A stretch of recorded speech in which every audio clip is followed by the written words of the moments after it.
Britain ने एक मुर्दे को नौकरी दी और हिटलर को बेवकूफ बना दिया। बात है 1943 की।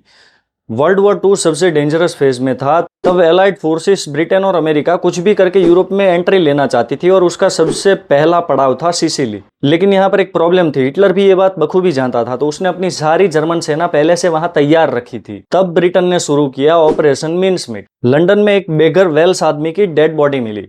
नाम था ग्लिंडर माइकल। उसकी कोई फैमिली नहीं थी और उसके पीछे भी कोई ऐसा नहीं था जो उसकी पहचान क्लेम करे।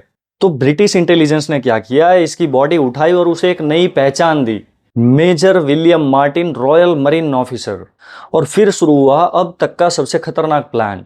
उसकी जेब में डाले गए पर्सनल डॉक्यूमेंट्स, फियांसी के हैंड रिटन लव लेटर्स, एक सूटकेस उसकी कलाई से चेन के जरिए बांधी गई। उस ब्रीफकेस में रखा गया एक फेक टॉप सीक्रेट लेटर जिसमें लिखा था एलिड फोर्सेस ग्रीस और सार्डिनिया पर हमला करेंगे, सिसिली सिर्फ डिस्ट्रैक्शन है। इसके बाद बॉडी को सबमरीन सेरफ में सीक्रेटली लोड किया गया। यहां तक कि क्रू को भी ऐसा बताया गया कि यह सीक्रेट वेदर डिवाइस है और उसे सीक्रेटली स्पेन के समंदर के किनारों के आसपास पानी में छोड़ दिया गया।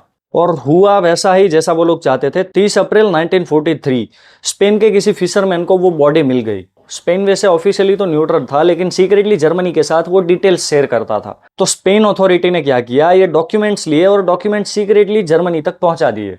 तो जब हिटलर ने ये डॉक्यूमेंट पढ़े तो वो जो चाहता था वही उसे मिल गया और उसने क्या किया, अपनी सारी सेना तुरंत ही शिफ्ट कर दी। पूरी फर्स्ट पैंसर डिवीजन को फ्रांस से ग्रीस भेज दिया गया।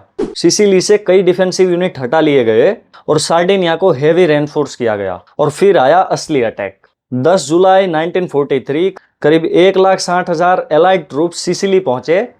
यहां उन्हें टकराव बहुत कम मिला, इसलिए सिर्फ 38 दिनों में सिसिली एलाइड के कब्जे में था। तो बेघर आदमी जिसकी जिंदगी में कोई अपना नहीं था, उसे स्पेन में फुल्ली मिलिट्री ऑनर्स के साथ दफनाया गया।